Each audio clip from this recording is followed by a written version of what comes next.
दिल्ली और उत्तर भारत के तमाम शहरों की हवा इस वक्त बहुत खराब है। गुंजन, प्रदूषण का स्तर बहुत बढ़ गया है और अब तक किए गए सारे इंतजाम प्रदूषण के आगे बेमानी साबित हुए हैं। ऐसे में आज से दिल्ली में ग्रैप 2 के नियम लागू कर दिए गए हैं। ग्रैप का मतलब ग्रेडेड रिस्पांस एक्शन प्लान है।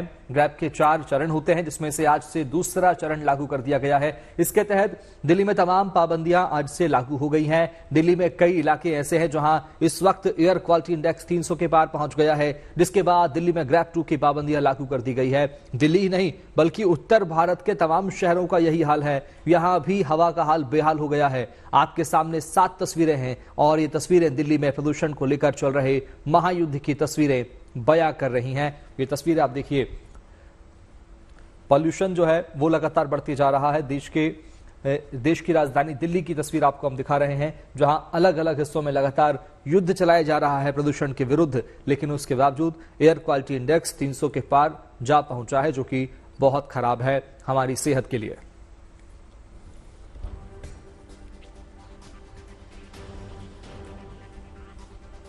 देखिए, त्योहार से पहले दिल्ली हवा में घुलते जहर से दो चार है। दिल्ली और नोएडा के आसमान में हर तरफ धुआं धुआं नजर आ रहा है। इस जहरीली हवा में सांस लेना मुश्किल है। प्रदूषण के मामले में टॉप 10 शहरों में दिल्ली पहले नंबर पर बना हुआ है। बाकी शहरों का हाल भी बेहाल है।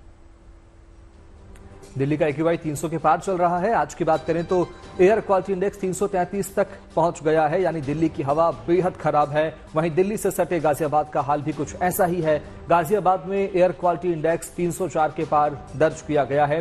हालांकि ग्रेटर नोएडा की बात करें तो ग्रेटर नोएडा का एयर क्वालिटी इंडेक्स 291 है, यानी हवा की गुणवत्ता खराब है। वहीं दिल्ली से सटे इलाके नोएडा में भी एयर क्वालिटी इंडेक्स 286 दर्ज किया गया है, यानी यहां भी हवा की गुणवत्ता खराब है।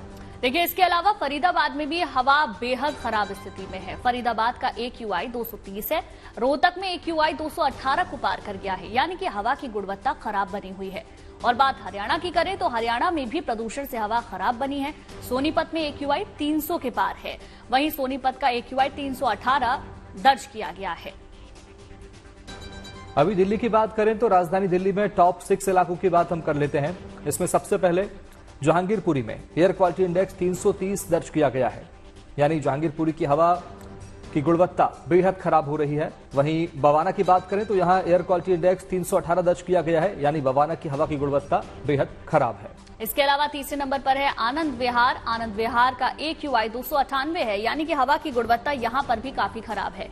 वहीं मुंडका में हवा की गुणवत्ता खराब चल रही है। यहां का जो एयर क्वालिटी इंडेक्स है वो है 275। अलीपुर की बात कर लेते हैं। अलीपुर का AQI 223 दर्ज किया गया है, यानी यहां भी हवा की गुणवत्ता खराब देखी जा रही है। अलीपुर से सटे नरेला का भी ऐसा ही कुछ हाल है। नरेला में हवा की गुणवत्ता खराब है। नरेला का AQI 239 दर्ज किया गया है।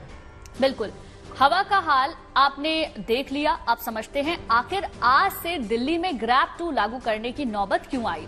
दरअसल दिल्ली में कई जगहों पर AQI 310 के पार चला गया है, जिसके बाद ग्रैप 2 लागू करना पड़ा। आज से दिल्ली में 10 साल से ज्यादा पुराने डीजल वाहन नहीं चलेंगे। इसके साथ ही जो पेट्रोल की गाड़ियां 15 साल की उम्र पूरी कर चुकी हैं, वो भी दिल्ली में अब नहीं दौड़ सकेंगी। आज से दिल्ली में रेड लाइट ऑन यानी गाड़ी ऑफ अभियान की शुरुआत कर दी गई है। आज से डीजल जनरेटर पर सख्ती से पाबंदियां लागू कर दी गई हैं।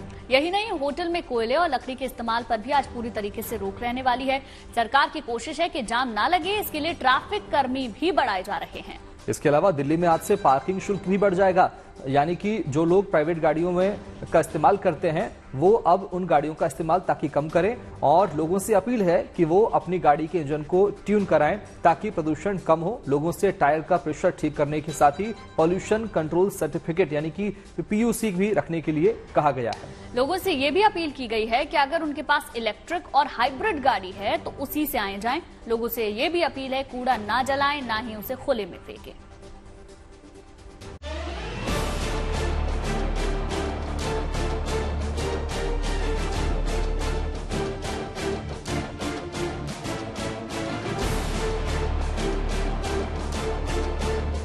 दिल्ली में सेहतमंद सांसों पर संकट गहराया तो प्रदूषण के खिलाफ पाबंदियां भी सख्त कर दी गईं। सोमवार को दिल्ली के कई इलाकों में एयर क्वालिटी इंडेक्स 300 के पार चला गया। हवा में घुला जहर बढ़ने लगा तो राजधानी में ग्रेडेड रिस्पांस एक्शन प्लान यानी ग्रैप का दूसरा चरण लागू करना पड़ा। दिल्ली एनसीआर में हवा की गुणवत्ता की निगरानी करने वाले commission for air quality management ने दिल्ली एनसीआर में मंगलवार सुबह 8 बजे से ग्रैब के दूसरे चरण की पाबंदियां लागू कर दी हैं। ग्रैब के दूसरे चरण में डीजल जनरेटर के इस्तेमाल पर पूरी पाबंदी होगी। सड़कों की मशीन से सफाई होगी। धूल कम करने के लिए पानी का छिड़काव किया जाएगा। पार्किंग चार्ज में बढ़ोतरी की जाएगी। लोगों से पब्लिक ट्रांसपोर्ट इस्तेमाल करने की अपील की गई है। बसों और मेट्रो के फेरे बढ़ाए गए हैं। RWA से कॉलोनी के गार्ड्स को हीटर मुहैया कराने को कहा गया है ताकि ठंड से बचने के लिए गार्ड अलाव का इस्तेमाल न करें। दिल्ली में ग्रैब के पहला चरण लागू होने के बाद से कंस्ट्रक्शन साइट्स पर धूल पर लगाम लगाने के उपाय किए जा चुके हैं। खुले में मलबा डालने और रेस्टोरेंट में कोयला जलाने पर पाबंदियां पहले से लागू हैं, लेकिन अब प्रदूषण के हालात बिगड़ने पर ग्रैब का दूसरा चरण लागू कर दिया गया है। पड़ोसी राज्यों से आने वाला पराली का धुआं भी राजधानी की हवा को जहरीला बना रहा है। हरियाणा में अब पराली जलाने वाले किसानों पर भी सख्ती बढ़ती जा रही है।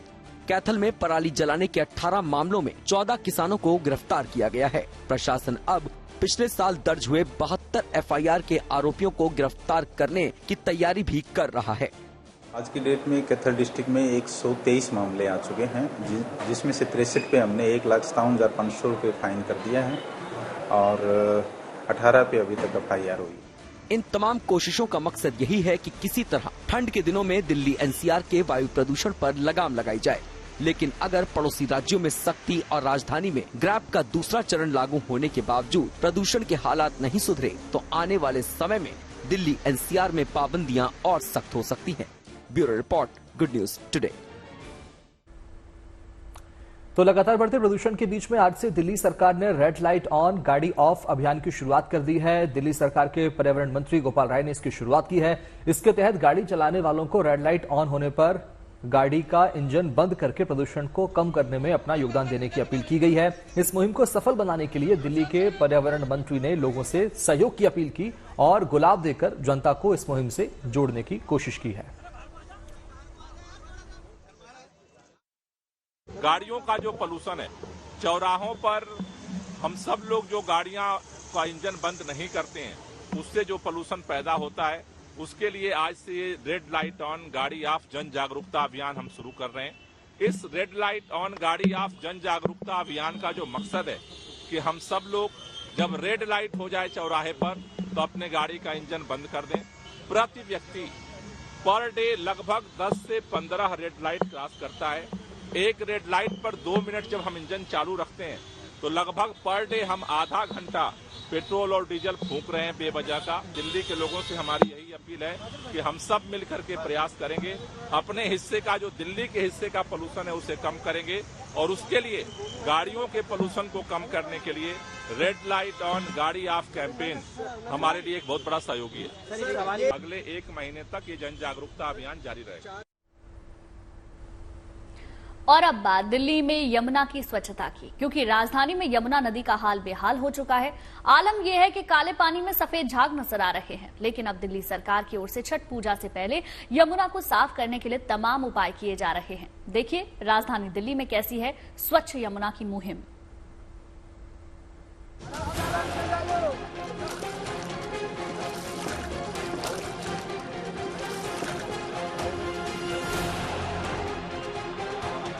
ये तस्वीरें राजधानी दिल्ली की हैं। यहाँ कालिंदी कुंज से होकर बह रही यमुना का स्वरूप बिल्कुल बदल चुका है। यमुना में लहरों की जगह सफेद झागों का पहरा है। नदी के जल में जहरीले झाग की मोटी परत दिखाई दे रही है। यमुना की ये दुर्दशा ऐसे वक्त में है जब आस्था के महापर्व छठ पूजा में अब कुछ ही दिनों का वक्त रह गया है।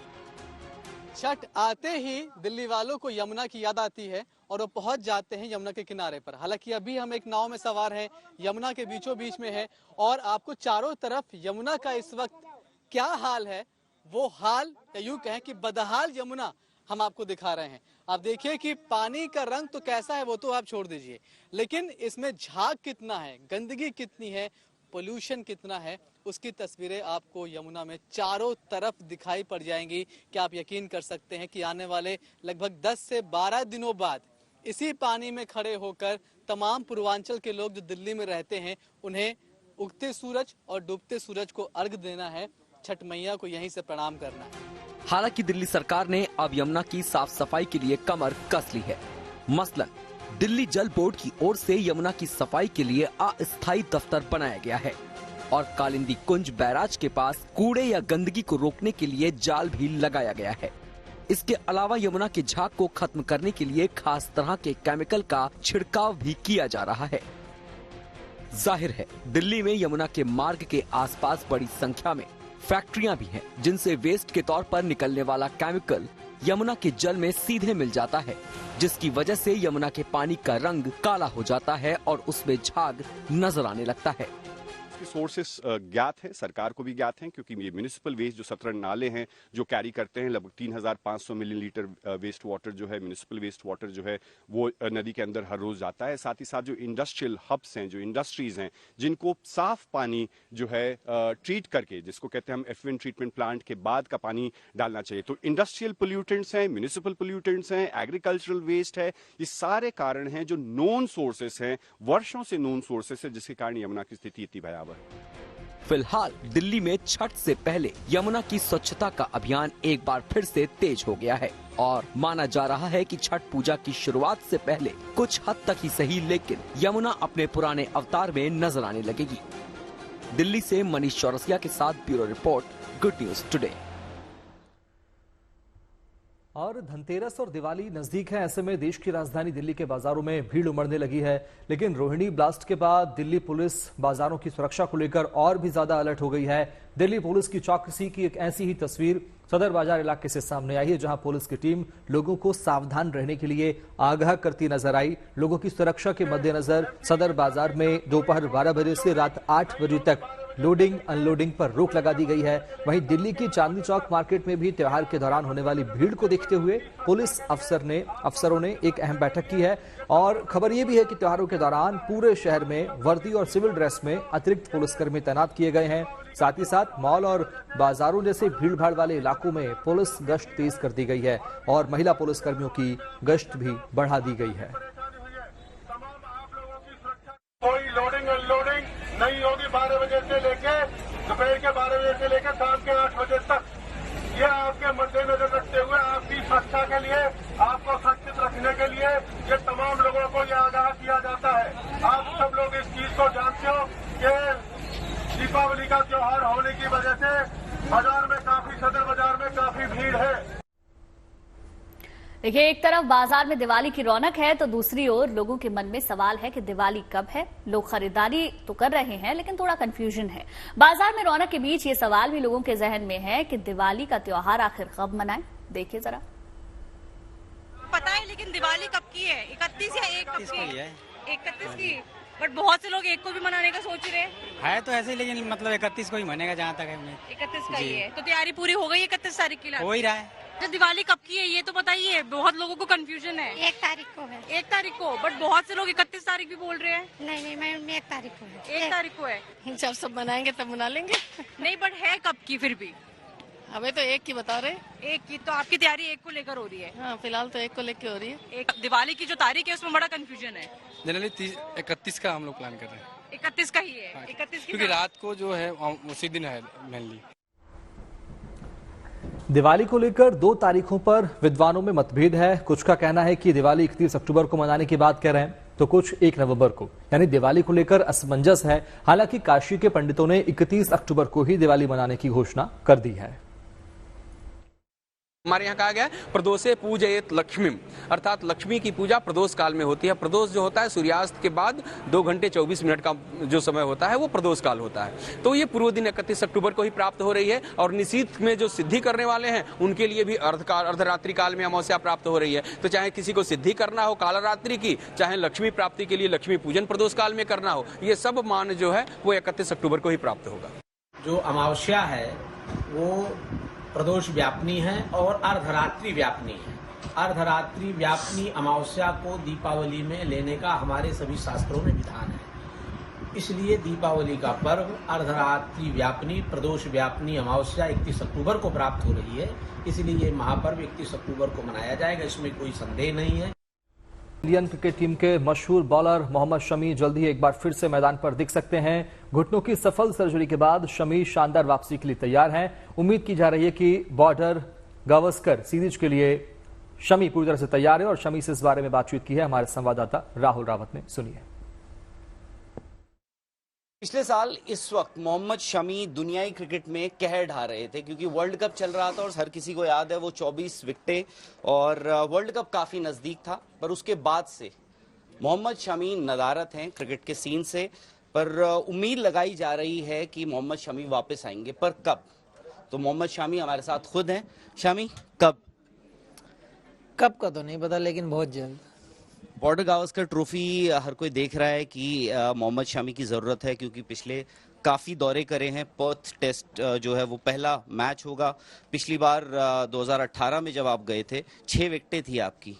तो क्या बॉर्डर गावस्कर ट्रॉफी तक आप वापस हम सोच सकते हैं कि आएंगे? देखिए, बहुत इस ट्रॉफी को बहुत हाइप मिल रहा है और इस ट्रॉफी के बारे में मुझे लग रहा है बहुत ज़्यादा सोचा जा रहा है क्योंकि चैंपियनशिप की जो दौड़ है उसको लेकर ज़्यादा हम लोग इस बारे में बात कर रहे हैं। तो मुझे लगता है इतना ज़्यादा बात करने की ज़रूरत नहीं है। मुझे लगता है कि जो लड़कों का टैलेंट है, जो स्किल है, वो हम पिछले 2 बार भी दिखा चुके हैं। तो मुझे नहीं लगता ज़्यादा प्रेशर लेने की ज़रूरत है। आपको नॉर्मल सा स्किल पर, अपना जो स्किल, नेचुरल जो स्किल है उस पर ध्यान देना है, अपनी प्रैक्टिस पर ध्यान देना, अपने फिटनेस और रिकवरी पर ध्यान देना है। मुझे नहीं लगता कि इतना डिफ़िकल्ट चीज़ें क्रिएट करने की ज़रूरत है। आपकी इंजरी को लेके रोहित शर्मा से भी पूछा, उन्होंने कहा कि नी में जो है थोड़ी स्वेलिंग आ चुकी है। पिछले 2-3 दिन से आप एनसीए में, बैंगलोर में गेंदबाजी करते हुए देखे। कल आप अभिषेक नायर को गेंदबाजी कर रहे थे। तो इस घुटने का क्या हाल है फिलहाल? देखिए, अभी तो बहुत ठीक है क्योंकि वो 1 हफ्ते के लिए मैंने स्टॉप किया था उसके चलते, क्योंकि मुझे भी कभी कभी डर रहता है कि ऑपरेशन वाली लेग है, ऑपरेशन वाला पॉइंट है, कुछ रिएक्ट ना हो जाए या ड्राइनेस के चलते कि मेरा जो फ्रंट फुट है ये इस पे लोड ज़्यादा आता है, तो इसमें मुझे दिक्कत नहीं चाहिए। उसके चलते हम लोगों ने स्टेप बैक किया था कि हाँ, थोड़ा सा कुछ दिख रहा है। वो थोड़े थोड़े में इतना ज़्यादा हो गया कि बंदे को कम था और मार्केट में ज़्यादा था। तो मैं चाहता हूँ कि इतनी चीज़ें थोड़ी सी ज़्यादा नहीं होनी चाहिए या कंफर्मेशन चाहिए होती है, वो ज़रूरी है। लेकिन जो रोहित की बात है, रोहित ने वो हमसे पूछ के किया है कि हाँ, क्या कुछ था या नहीं था, उसको जो डाउट था, क्योंकि एक ऐसे कैप्टन उसको रियलिटी पता होनी चाहिए, वो हमने उसको बताई। लेकिन अब वो 1 हफ्ते की बात थी केवल, लेकिन अभी तो आप लोग देख ही रहे हैं कि मुझे लग रहा है 2 हफ्ते हो गए हमें अच्छी खासी बॉलिंग करते हुए। तो अभी तक तो नो इशू और होपफुली कि ये इशू नहीं आएगा। रांची ट्रॉफी सीजन चल रहा है। बॉर्डर गावस्कर ट्रॉफी से पहले ऐसा हो सकता है कि एक प्रैक्टिस के तौर पर आप किसी रांची ट्रॉफी मैच में दिख जाएं? हाँ, ज़रूर। अगर मैं जाने से पहले ज़रूर फिट रहा तो मैं हमेशा से पहले से बोलता आ रहा हूँ, हर मीडिया प्रेस में बोला है मैंने कि मैं डोमेस्टिक खेलना चाहूँगा जाने से पहले, क्योंकि मैं खुद चाहता हूँ कि मैं ग्राउंड पर टाइम स्पेंड करूँ और एक अच्छी क्वालिटी की क्रिकेट खेलकर जब आप जाओगे, वो टाइम स्पेंड कर जाओगे, तो मुझे लगता है और बेटर वहाँ पर नजर आओगे। आखिरी सवाल, इतना लंबा आपका करियर रहा है, सारे कप्तान करीब पिछले वक्त में आपने देखे हैं, चाहे वो धोनी रहे हों, विराट रहे हों, रोहित रहे हों। रोहित की कप्तानी कैसी दिखती है हाल फिलहाल में? जिस हिसाब से उन्होंने T20 वर्ल्ड कप में कप्तानी करी, आप जीत गए इतने वक्त बाद, उनकी कप्तानी की क्या खास बात है? देखिए, मेरा मानना हमेशा से पहले से, क्योंकि मैं पहले इतना रोहित के अंडर नहीं खेला था, वर्ल्ड कप के अंदर नज़र आए कि थोड़े से और वैसे मैचेस खेलने को मिले, तो एक फ्रीडम चाहिए होती है कैप्टन की तरफ से, जो वो देता है। तो एज ए कैप्टन आपको अपने प्लेयर्स में पता होना चाहिए किस सिचुएशन में कौन सा प्लेयर आपका बेस्ट दे सकता है, तो आपको वो पता होना चाहिए। तो वो बाखूबी जानता है, और क्योंकि इतने लंबे अरसे से साथ में खेल रहे हैं तो हर एक की एबिलिटी पता होती है, तो ये बहुत ज़रूरी है और वो अच्छी तरीके से जानता है किस प्लेयर से कब निकालना है। चलिए Shami, thank you very much और होपफुली आपको जल्द ही हम मैदान पर देखेंगे इंडिया के लिए दोबारा खेलते हुए। चलिए अब आगे बढ़ते हैं। प्रधानमंत्री नरेंद्र मोदी ब्रिक्स शिखर सम्मेलन में भाग लेने के लिए आज सुबह रूस रवाना हो गए। प्रधानमंत्री मोदी दोपहर करीब 1 बजे कजान पहुंचेंगे। उनके स्वागत में वहां रहने वाले भारतीयों ने कई इंतजाम किए। इस बार ब्रिक्स सम्मेलन रूस के कजान शहर में होगा और वहां सबकी नजर 2 अहम मुलाकातों पर होगी। प्रधानमंत्री रूसी राष्ट्रपति व्लादिमीर पुतिन और चीनी राष्ट्रपति शी जिनपिंग से मुलाकात करेंगे। हालांकि जिनपिंग से मुलाकात का अभी आधिकारिक ऐलान नहीं हुआ है, लेकिन ब्रिक्स के गलियारे में दोनों नेताओं की मुलाकात की पक्की संभावना जताई जा रही है।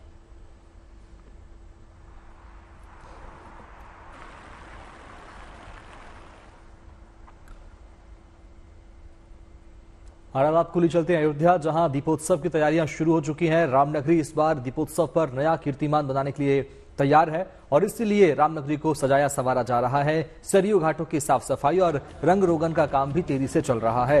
दिवाली में अब बस कुछ ही दिन बाकी है, लिहाजा अयोध्या में दीपोत्सव को लेकर खास तैयारी शुरू कर दी गई है। दरअसल इस साल दीपोत्सव में 55 घाटों पर 25 लाख दिए जलाकर नया रिकॉर्ड बनाने की तैयारी अयोध्या में की जा रही है।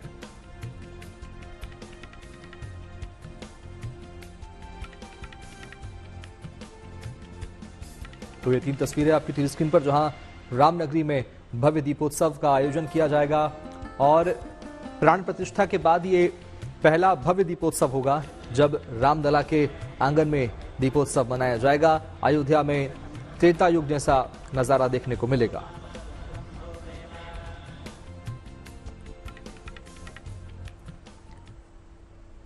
वहीं अयोध्या में दीपोत्सव कार्यक्रम की शुरुआत हो गई है। आज सुबह दीपोत्सव को लेकर पूजा पाठ किया गया। अयोध्या में दीपोत्सव से पहले राम की पैड़ी दीपोत्सव स्थल की विधि विधान से पूजा की गई और उसी दौरान की ये तस्वीरें हम आपको दिखा रहे हैं।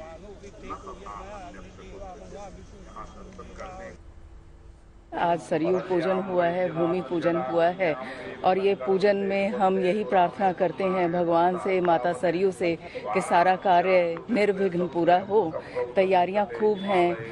30,000 वॉलंटियर्स लगाए जाएंगे जो राम मनोहर लोहिया अवध यूनिवर्सिटी के स्टूडेंट्स तो हैं ही, इसके साथ कुछ NGOs के वॉलंटियर्स भी होंगे और 25 लाख दिए प्रज्वलित करने का हमारा टारगेट है और हमें पूरा विश्वास है कि हम पूर्व वर्षों की भांति इस बार भी सब अपना टारगेट पूरा करेंगे और Guinness book of world record में स्थान हासिल करेंगे।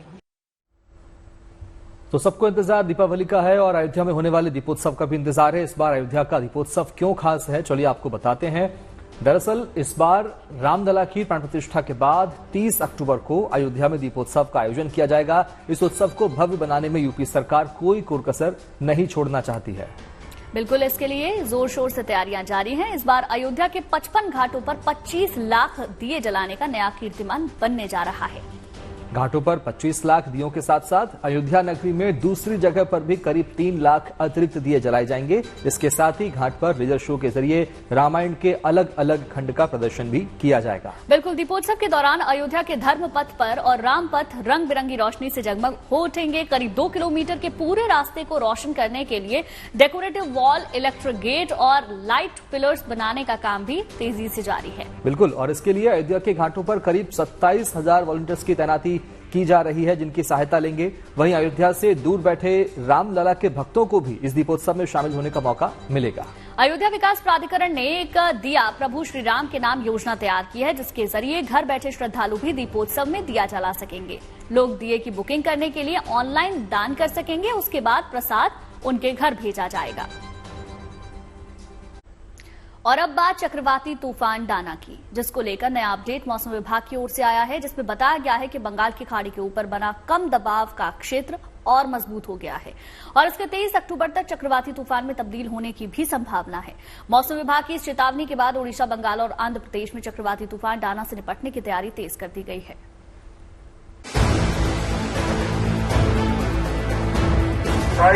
উপকূলবর্তী সমস্ত জনগণকে জানানো যায় যে আপনারা কোনো মাটির বাড়িতে থাকবেন না, কাছাকাছি কোনো পাকা বাড়ি। बंगाल की खाड़ी में बना कम दबाव का ये क्षेत्र और मजबूत हुआ तो इसका असर भी दिखना शुरू हो गया है। ये तस्वीरें बंगाल और आंध्र प्रदेश के समुद्री तट से आई हैं, जहां समुद्र की लहरें धीरे धीरे और ताकतवर होती जा रही हैं। हवाओं की रफ्तार भी बढ़ने लगी है। ये चक्रवाती तूफान डाना के आने का साफ संकेत है। मौसम विभाग ने भी अपने अनुमान में बताया है कि 23 अक्टूबर को ये चक्रवाती तूफान में तब्दील हो सकता है और फिर 24 अक्टूबर की रात और 25 अक्टूबर की सुबह ये एक गंभीर चक्रवाती तूफान में बदल सकता है। During this period, people are advised to stay indoor and try to avoid to come out during the thunderstorm activity, during heavy rain and strong wind. कहा जा रहा है कि इस चक्रवाती तूफान का सबसे ज्यादा असर ओडिशा और बंगाल के समुद्री तटों पर देखने को मिलेगा। मौसम विभाग ने 25 अक्टूबर तक चक्रवाती तूफान के पूरी तट से टकराने की चेतावनी दी है, जिसे देखते हुए ओडिशा सरकार ने समुद्र किनारे रहने वाले लोगों को सुरक्षित जगहों पर ले जाने के निर्देश दिए हैं। साथ ही राज्य सरकार ने पर्यटकों से भी जल्द से जल्द पुरी छोड़ने की अपील की है। इतना ही नहीं, साइक्लोन की चपेट में आने वाले जिलों में इससे निपटने की तैयारियां भी तेज कर दी गई हैं।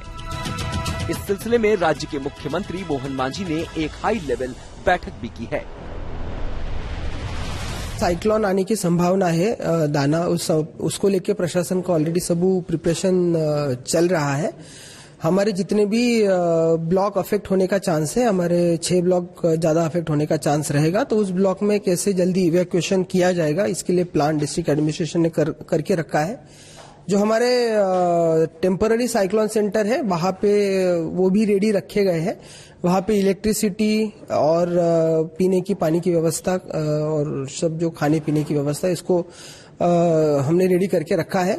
और सारे ब्लॉक्स के लिए एक सीनियर ऑफिसर को अपॉइंट किया गया है, जो लोकल बीडीओ और तहसीलदार को जाके उनको सपोर्ट करेंगे और उनको जो भी काम है उसमें उनको हेल्प के लिए डिस्ट्रिक्ट एडमिनिस्ट्रेशन लेवल से ऑफिसर्स को भी डिप्लॉय किया जा चुका है। ओडिशा की तरह ही बंगाल में भी चक्रवाती तूफान डाना से निपटने के लिए प्रशासन की टीमें ग्राउंड पर उतर चुकी है।